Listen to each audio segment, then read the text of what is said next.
ever witnessed. A United States Senator delivered. Just incredible. Incredible. Definitely something worth your while if you did not catch it earlier today. Easy for me to say.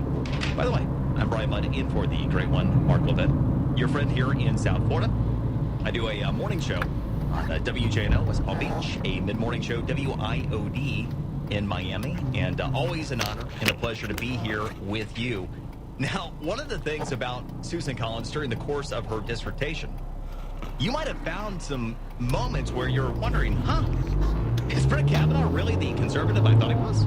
Is he really the constitutionalist I thought he was? I'm not so sure anymore. I mean, that was how good her depiction of Brett Kavanaugh was, how thorough her investigation was.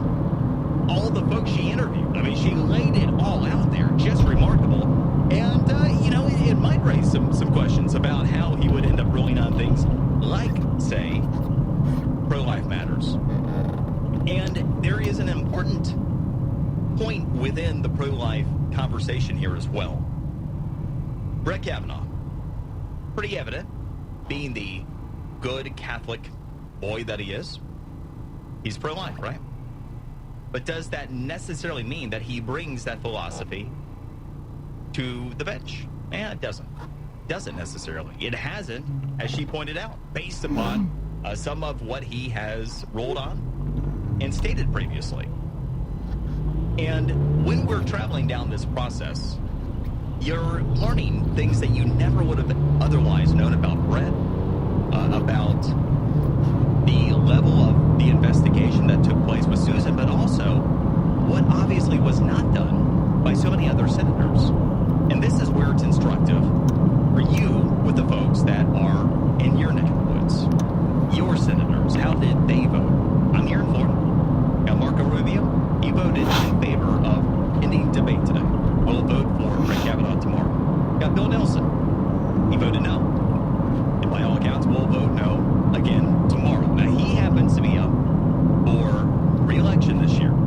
He's up against our term-limited governor, Rick Scott, who has been no less than the third best governor during his 7+ years as governor in the state of Florida. Just remarkable what he's done.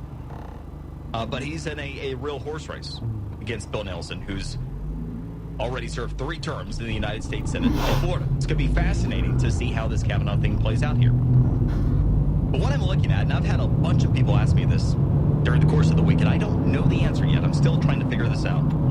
Is this an inflection point in American history? Everything we're going through right now. So I do these weekly series for my local shows. And it's all about where we are politically based upon historical analysis. And for the midterm elections, I'll give you the Reader's Digest version. We tend to be incredibly predictable in terms of political swings in this country. The issues change, the politicians change, times change. But we have been incredibly consistent in our decision making. I'll walk you back real quick to the presidential election 2016. I've done this for years, going back to the 2000 cycle. But it was most notable in 2016 when I was able to effectively and accurately depict Donald Trump winning the presidency based upon the Electoral College. And the way I was able to do it was based upon historical trends. Simply put, you take a look at history back in 2016, we had a full-term Democrat who was president. There has still, to this point in American history, never been a full-term Democrat who was succeeded by an elected Democrat. Not ever. After 8 years, we tend to have enough. What about Roosevelt and Truman? Full-term Democrat was Truman after FDR. He inherited the office. Yes, he later ran as the incumbent and won. But because of that, we tend to be incredibly consistent. And all during the primary process, especially here in Florida, folks were asking me with Rubio running, isn't Rubio more electable? Trump's winning. This can't be good. This and that. So look, vote for the person you believe in. Because the odds are the Republican candidate will win. And sure enough, there you go. Now, in the context of midterm elections, you're probably aware that that the incumbent president's party loses, generally. In fact, there have only been three times since we had the two-party system, which started in the late 1850s, that the incumbent president's party has actually gained seats. Only three times. And they each happened with an inflection point in American history. The first time was 1934. FDR was president. We had the Great Depression. The second time, 1998. We had the Bill Clinton botched impeachment effort by Republicans. Inflection point, American history. And then the next one came 4 years later, 2002, George W. Bush, in the wake of 9/11. So it took the Great Depression, 9/11, and the botched impeachment of Clinton to bring about the president's party gaining seats. The average outcome in a midterm cycle is that the president's party will lose 4 seats in the Senate, 30 seats in the House. If just the average outcome happened this year, Democrats regain control of everything. Now, there's no chance whatsoever that Democrats will gain 4 seats. There's a better chance at this point that Republicans gain 4 seats than Democrats. And Republicans are almost certainly at this point going to retain control of the Senate. Maps favorable for them. Heidi Heitkamp has pretty much done herself in North Dakota. She voted no today.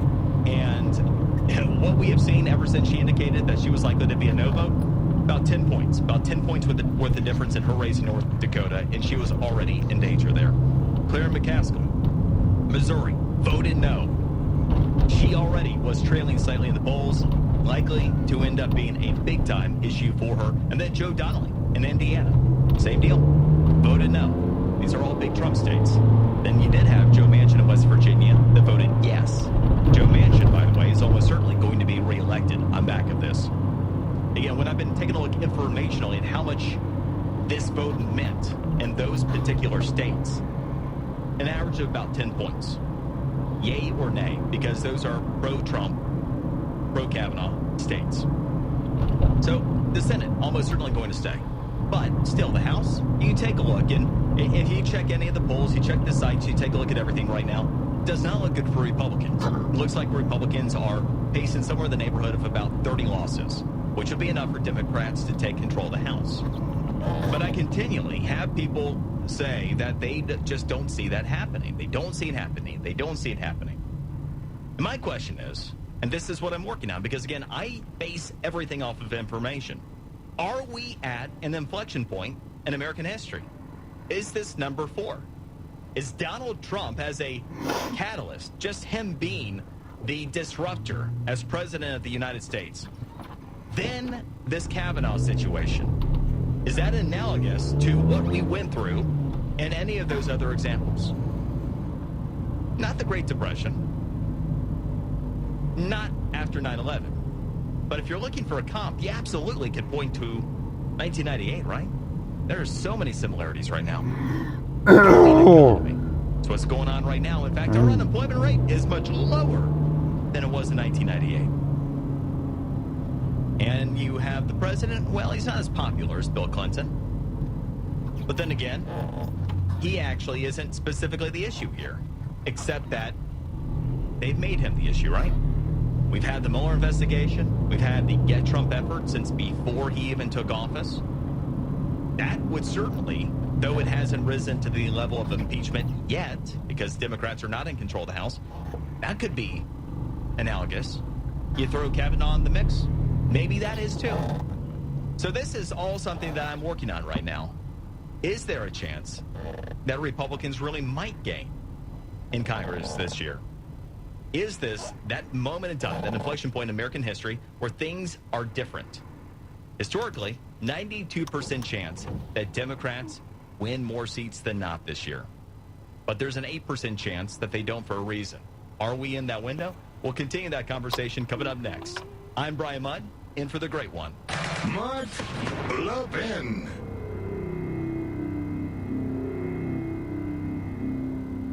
I can't stress enough that you must protect yourself from thugs who steal personal information. Email addresses, social security numbers, medical cards, passwords, and retailers are being compromised every day. You can't stay vulnerable. It's why I switched to My ID Care, the best in the business. My ID Care covers you for the 9 types of identity theft, providing best-in-class service. And you can sign up at myidcare.com/Mark. My ID Care has taken care of Fortune 500 companies for years, but just recently made the protection available to consumers. Tom Kelly, the CEO, is a genius at personal ID protection.